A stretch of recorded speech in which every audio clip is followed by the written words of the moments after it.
Paul Cotte, on est là devant la salle du Carcan en Puisse, c'est la salle où répète la farandole. Présentez-nous un petit peu la farandole, cette troupe de théâtre. Eh bien, la farandole est une troupe de théâtre qui existe depuis plus de 40 ans, qui a débuté par des soins lumière sur la place du village des Haies, et puis qui, de fil en aiguille, pour des raisons pratiques, s'est tourné plutôt vers le théâtre plus conventionnel, est descendu à Ampuis, et puis maintenant, aujourd'hui, au bout de 40 ans, joue des pièces de théâtre chaque année, un an sur deux une création, dans les salles des fêtes de Ampuis, bien sûr, et puis des villages environnants. Les comédiens que vous réunissez, c'est tous des amateurs du théâtre, des amoureux du théâtre. Alors, c'est un terme auquel je tiens.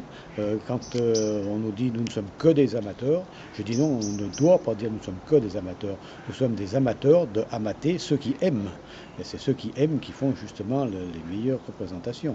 Alors vous-même, vous êtes non seulement metteur en scène, mais vous écrivez des pièces. Ça porte un petit peu sur quoi, toutes ces pièces? Bien justement, j'essaye d'écrire sur tous les sujets, aussi bien sur les sujets un peu sérieux que sur jusqu'au vaudeville, en passant par la critique des travers de notre société, par exemple des escroqueries, des problèmes de maladies, de prise d'otages, enfin bref, policiers. J'essaye de tourner un petit peu puisque je m'inspire toujours de l'actualité. Justement, en écrivant ces pièces à partir de l'actualité, votre but par rapport au spectateur, c'est quoi?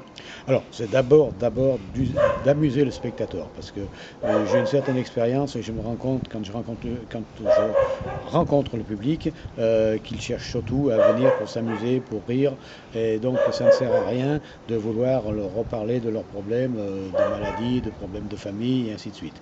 Donc, mon premier but, c'est d'amuser le spectateur, et si, donc dans certains cas, justement, je pars sur des sujets sérieux, je prends un exemple, par exemple, quand j'ai écrit Drapeau rouge et tasse d'été, le fond du problème, c'est une famille dont le père est mort de l'amiante.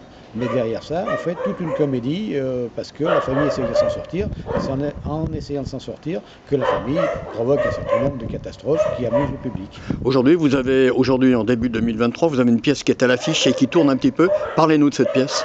Oh ben c'est le vaudeville classique, c'est celle qui tourne le mieux depuis bientôt 20 ans. Elle s'appelle comment? Pas toutes à la fois, et donc on en est à la 1000e représentation, puisque cette pièce a été reprise partout par 200 troupes dans tous les pays francophones. C'est la 1000e. Voilà, la millienne, 200 troupes qui l'ont repris, et puis aussi vos écrits qui circulent, parce qu'on me dit que vos pièces circulent un petit peu dans tous les pays francophones. Tous les pays francophones, et donc je vous ai parlé tout à l'heure de Drapeau rouge et tasse d'été. Cette pièce a été reprise aux États-Unis, dans l'université du Delaware, pour servir d'étude du français après Molière et Feydeau. Ça, j'en suis très fier. Vous prenez beaucoup de plaisir à faire tout ça? Ah, beaucoup, évidemment. Sinon, il faut être motivé, il faut être passionné, il faut prendre du plaisir, sinon on ne le fait pas, c'est sûr. Le théâtre, pour vous, c'est un moment justement de faire du lien, de rester en lien non seulement entre les personnes, mais aussi avec ce qui se passe dans le monde? Avec ce qui se passe dans le monde, justement, puisque je m'inspire de l'actualité, et puis surtout avec les troupes que j'essaye d'aller voir de temps en temps, chaque fois que je peux, pour justement créer du lien et discuter et s'immerger dans les troupes. Alors vous êtes plutôt quoi, vous, dans le répertoire contemporain, dans le classique, dans les Molières, dans les Racine, dans quoi?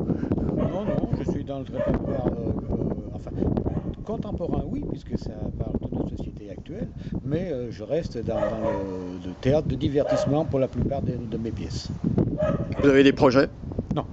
Maintenant, mes projets sont de continuer à profiter justement de mes écrits et d'aller voir les troupes et de pouvoir m'immerger. Oui, mais le stylo là, ou la souris d'ordinateur ne vous titille pas pour continuer à écrire des choses? Non, justement, maintenant je veux prendre un peu de repos et profiter de mes écrits.